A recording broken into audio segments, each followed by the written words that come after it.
aula agora é sobre Hannah Arendt e a banalidade do mal.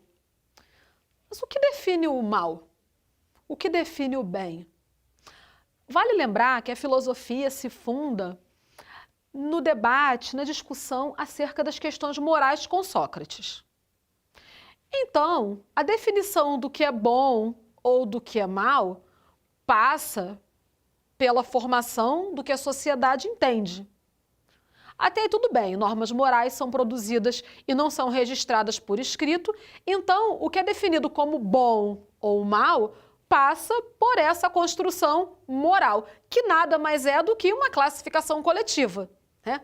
A sociedade humana classifica o que é bom, mal, certo, errado, justo, injusto, e sabemos que tais classificações passam por transformações, tanto em relação ao tempo, à época, quanto em relação ao lugar. Agora, Hannah Arendt, ela está pensando um período bem interessante da história da humanidade e sombrio, que é a Alemanha nazista. Pois é, vocês podem imaginar que existiu na história da humanidade um cidadão, um indivíduo, capaz de convencer todo mundo de que existia uma espécie de ser humano que era superior aos outros seres humanos, às outras espécies no entendimento dele, e que as outras pessoas deveriam ser eliminadas da face da Terra, como judeus, ciganos, homossexuais, deficientes físicos, mentais. Pois esse indivíduo foi Adolf Hitler. Ele promoveu um dos maiores genocídios da história da humanidade. Interessante que a proposta dele ainda desperte atenção e afeto em algumas pessoas. Ficaram surpresos? Então, existem pessoas que não veem problema no conteúdo do que Adolf Hitler pensava. Só que assim, vamos trazer para a realidade brasileira? Quem são as pessoas hoje na sociedade brasileira consideradas inimigas? Isso aí, Adolf Hitler, ele construiu a ideia de que a Alemanha passava por um problema muito sério e esse problema seria resolvido se os inimigos da Alemanha fossem exterminados, eliminados da face da terra. E houve gente para acreditar nisso aí. Agora, no Brasil, quem são as pessoas historicamente consideradas inimigas? Vale a reflexão. Enquanto eu vou explicando a Hannah Arendt, você vai tentando encontrar na sociedade brasileira quais são os grupos sociais que são percebidos como inimigos da sociedade, do desenvolvimento, da boa moral, dos bons costumes, das pessoas de bem, Vamos lá. Hannah Arendt trata sobre a relação entre o silêncio do ser humano e as maldades que o cercam na vida social. Quando você olha o noticiário e você se depara com informações sobre mortes, doenças, problemas sérios que outras pessoas estão vivendo, e você pensa, não é comigo, não é problema meu. O Estado que cuide disso, outra pessoa que faça. Então, Hannah Arendt está tratando de pessoas como você. Banalidade do mal é a indiferença que, além de ser equivalente à cumplicidade, contribui para a conservação das práticas sociais desumanas. Isso aí.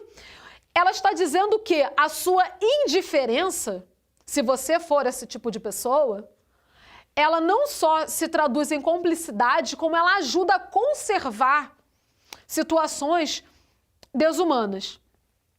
Eu podia ficar aqui horas falando sobre situações de desumanidade que existem na sociedade brasileira. Só na atualidade. Eu poderia falar sobre os apagões, eu poderia falar sobre as tragédias de Mariana e Brumadinho, eu poderia falar sobre inúmeros acontecimentos que existem na nossa história e que muita gente é indiferente. Agora, quando o mal se torna banal, o ser humano continua a ser responsável pelo mundo em que vive. O que significa banal? Cotidiano, comum, não te surpreende mais. É quando você olha uma reportagem, por exemplo, uma pessoa negra, ela foi morta porque ela era considerada suspeita e aí, ao invés de ser imobilizada e presa, ela foi executada. E você começa a ler tantas reportagens com o mesmo conteúdo que você passa a considerar aquilo ali banal, normal, comum. Não gera mais em você nenhum tipo de estranhamento. Agora, quando a Hannah Arendt se refere à Alemanha nazista, ela não está falando de pessoas monstruosas, de pessoas cruéis e sanguinárias que enviavam os judeus para os campos de concentração. Não, não, não. Ela está falando de pessoas comuns, dessas que tomam um café contigo na padaria. Quando você senta na padaria e vai comer lá o pão na chapa com café e tem aquela pessoa sentada na outra mesa, pertinho de você. Então, é aquele tipo de pessoa, uma pessoa banal, comum, que é capaz de enviar outra pessoa para um campo de concentração. Ela está falando disso. Ela não está falando de monstros produzidos, não. Ela está falando de pessoas comuns, banais. Pessoas que vão no final falar assim, mas Elaina, era o meu trabalho, você queria que eu fizesse o quê? Os manifestantes estavam lá bloqueando a via pública, eu precisava restabelecer a ordem, aí eu só joguei umas bombas de efeito moral, só dei uns tiros com bala de borracha para eles saírem da rua e liberarem a via pública. São pessoas banais que fazem esse tipo de coisa, pessoas comuns. Não se discute mais o que é certo e o que é errado. Por isso, tem essa frase aqui, ó, moralidade em colapso. Normas morais, normas que não são registradas por escrito, estão em colapso. Moralidade em colapso significa a falta da capacidade de perceber o que é certo e o que é errado. Vou voltar no exemplo. Hipoteticamente, servidores públicos sem salário, sem ter como comer, sem ter como pagar sua moradia, sem ter como alimentar os seus filhos. Vamos imaginar que os servidores públicos resolvessem fazer um protesto pacífico, sem destruir nada. E eles fecham uma via pública entre tantas ruas no centro de uma cidade. E aí eles são combatidos com bombas de efeito moral, com balas de borracha. E a população fica com dificuldade em entender se aquilo ali está certo ou errado. Como assim? Pensa comigo. É razoável você achar normal uma política pública que promove o confronto com inúmeros óbitos, sendo que essa política pública ela vem sendo aplicada há muitos anos e não tem resultado efetivo?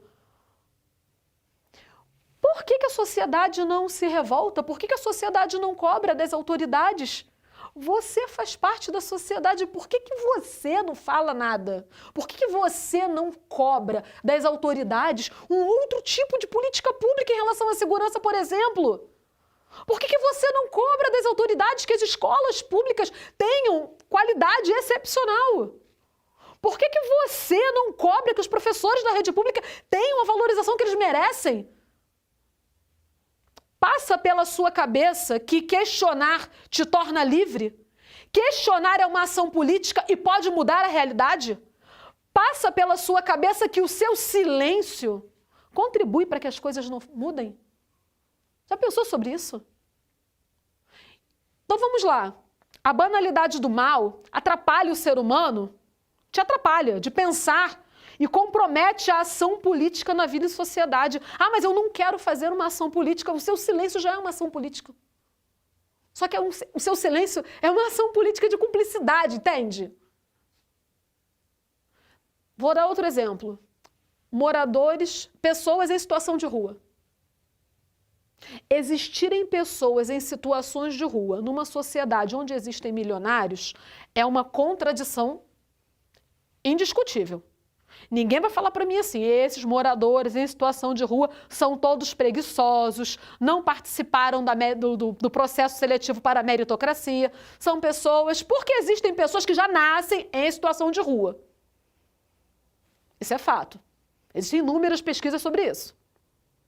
Então, como é possível que você viva numa sociedade com profundas desigualdades sociais e você passe pelos moradores de rua, por exemplo, numa época de pandemia? Olhe e pense assim, não é problema meu. O que acontece para que você se comporte desse jeito? O mesmo que acontecia na Alemanha nazista. Quando a moralidade entra em colapso, a sociedade, as pessoas têm dificuldade em identificar o que é certo e o que é errado. Na dúvida entre o que é certo e o que é errado, pense, será que todas as pessoas deveriam ter as mesmas oportunidades? Ah, Helena, mas aí, isso é impossível. Nem John Rawls, quando pensou a partir da perspectiva liberal norte-americana, nem John Rawls, né, achou possível uma igualdade plena de oportunidades. Beleza, eu aceito que a igualdade plena de oportunidades seja algo muito complicado de se alcançar, eu aceito. Só que, se compararmos o Brasil com países desenvolvidos, vamos observar que as desigualdades sociais são gritantes. E em países com menores índices de desigualdades sociais, a segurança é melhor. Né? E o interessante dessas pesquisas, né? Mas existe pesquisa científica em segurança pública? Existe. Existe. Eles pesquisam em segurança pública em relação de gênero, eles pesquisam sobre educação. Existem cientistas pesquisando as relações humanas. E quanto maior é a desigualdade social, maior será a insegurança entre as pessoas. Não estou estabelecendo relação de efeito entre crime e pobreza, mas estou chamando a atenção para o fato de que discutir o que é justo é urgente na nossa sociedade. Você não pode banalizar o mal como se fosse uma coisa impossível de ser discutida ou resolvida. Porque se não foi resolvido ainda, é porque a população brasileira ainda não cobrou, ainda não tomou uma atitude de protagonizar as relações de poder. E isso não é impossível, isso é possível. Resumindo, Hannah Arendt está tratando da questão da moralidade em colapso, da dificuldade que as pessoas podem ter em definirem o que é certo e o que é errado. Quando Hannah Arendt faz isso, ela faz a partir da perspectiva da Alemanha nazista. Ela está fazendo uma crítica à Alemanha nazista. Está falando, se não tomarmos cuidado, podemos banalizar o mal. Então, se quiser, pode tirar a foto do quadro, tá? E até a próxima aula.